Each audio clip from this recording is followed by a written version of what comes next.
Assalamualaikum warahmatullahi wabarakatuh. Selamat pagi, siang, sore, dan malam teman-teman semua. Sebelumnya mohon izin Bapak dan teman-teman semua yang menyaksikan. Di sini kami dari kelompok 8 akan menyampaikan hasil observasi kami di kantor wilayah Kementerian Hukum, khususnya di Provinsi Banten.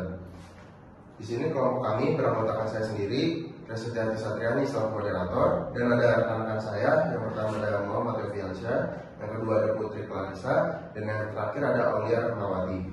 Untuk selanjutnya langsung saja diteruskan kepada rekan-rekan saya. Yang pertama akan disampaikan oleh rekan saya, Yofi.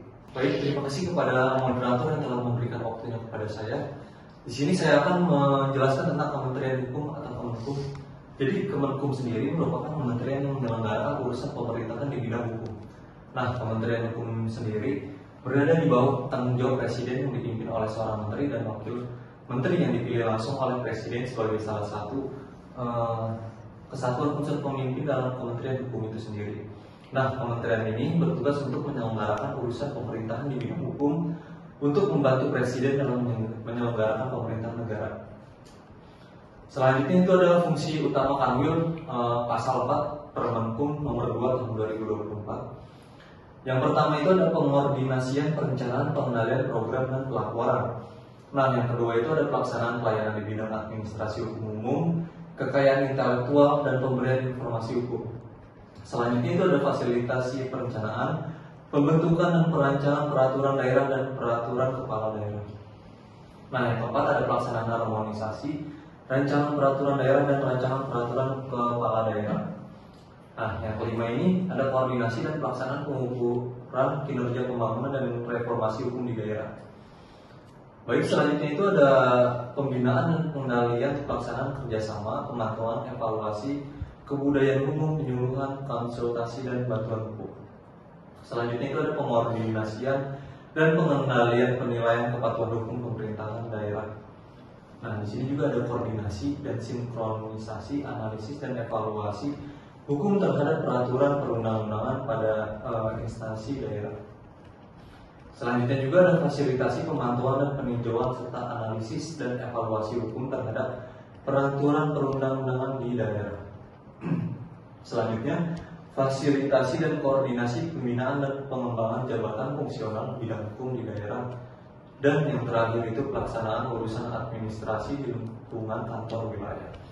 Baik, itu mungkin saja yang dapat saya sampaikan. Mungkin selanjutnya akan disampaikan oleh teman saya, yaitu Aulia Rahmawati. Kepada Aulia Rahmawati, waktu dan tempat kami persilahkan. Selanjutnya saya akan menjelaskan susunan organisasi Kanwil. Yang pertama, Divisi Pelayanan Hukum. Divisi Pelayanan Hukum terbagi menjadi dua, bidang administrasi umum atau AHU dan bidang kekayaan intelektual atau KI. Yang kedua, Divisi Peraturan Perundang-undangan dan Pembinaan Hukum, bertugas membantu penyusunan dan evaluasi peraturan hukum daerah. Yang ketiga, bagian tata usaha dan umum, bertugas mengelola keuangan, sumber daya manusia, teknologi informasi, keprotokolan, dan urusan rumah tangga instansi.